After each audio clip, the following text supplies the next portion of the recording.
While slaying your targets is more or less always the main method of finishing missions in Monster Hunter World, there is an alternative: capturing monsters to take them. This carries its own benefits and negatives, the primary negative being that it always takes more effort than killing. Some quests in the game will actually require you to capture your prey instead of killing it. Capturing monsters also works as an optional way of completing any regular hunt quests in the game. It can be a pretty satisfying thing to do, and you'll actually land yourself some great loot and material bonuses for completing quests in this manner. As well as capturing the big lads, you can also capture smaller monsters. This lets you keep these smaller creatures as pets. They even in your quarters. This page will teach you how to capture monsters in Monster Hunter World, both of the large and small variety. Here's how both systems work in detail. Capturing is one thing, but are you ready for Monster Hunter World's fights? Allow us to help how to capture monsters in Monster Hunter World. To capture a monster, you're going to need a few specific items. These will ensure you're able to perform the actions you need in order to get the monster into a state where you can cart it back to Astera. For our example capture, what you'll need falls into two categories: tranquilizer items and shock items. These do exactly what you'd think. Your shock item will shock an enemy and temporarily paralyze it, then while the enemy is paralyzed you'll use your tranquilizer item to fully put it to sleep so you can get it back to Astera. These both come in a range of different forms, including special tranker shock ammo for your slinger, shock traps, and the grenade-like area of effect trank bombs. For our example capture hunt here, we're going to focus on those latter two: shock traps and trank bombs. These can be crafted much like any other item, constructed from the materials and loot you'll find out in the various open world zones available for expeditions and hunts. The gear you need can be found in the first area, the ancient forest. For trank bombs you're going to need Sevriel sleep herb and parashroom.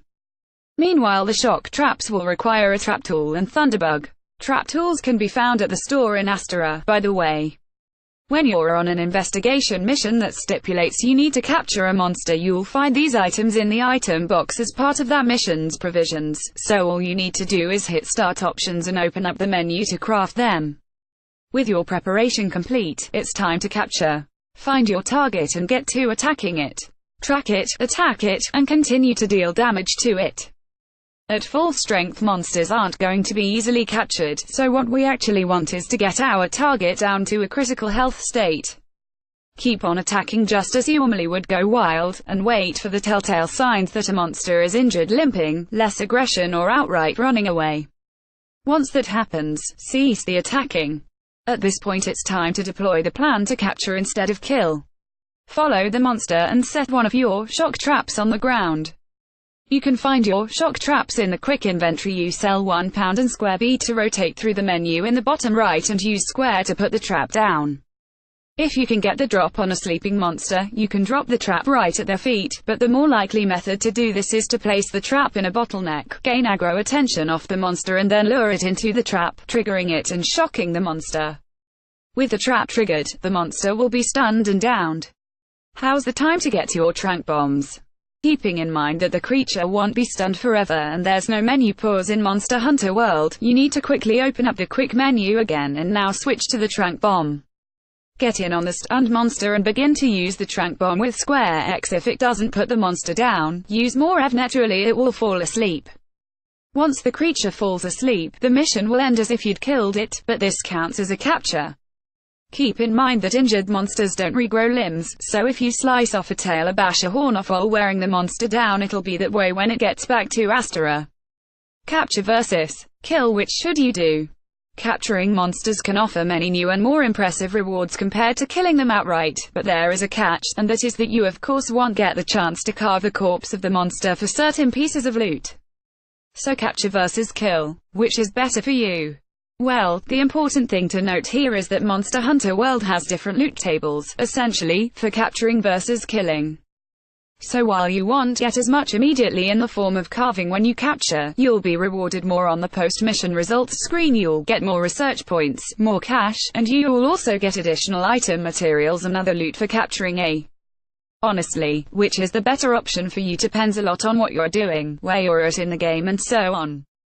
If you fill in your research on all the monsters by tracking them extensively and capturing them at least once, you'll find detailed information on the potential drops from both capturing and killing in your research notes. Good luck. How to get rare pets with the capture net in Monster Hunter World. While Monster Hunter World is focused on those big, dangerous creatures that you can do battle with and capture, that's not all there is to the game. In fact, there's a whole little ecosystem of smaller creatures like birds and insects that you can also capture in your ongoing quest to log the wildlife of and tame the new world. These smaller creatures can be caught with the capture net item, and once caught they can become your personal pets.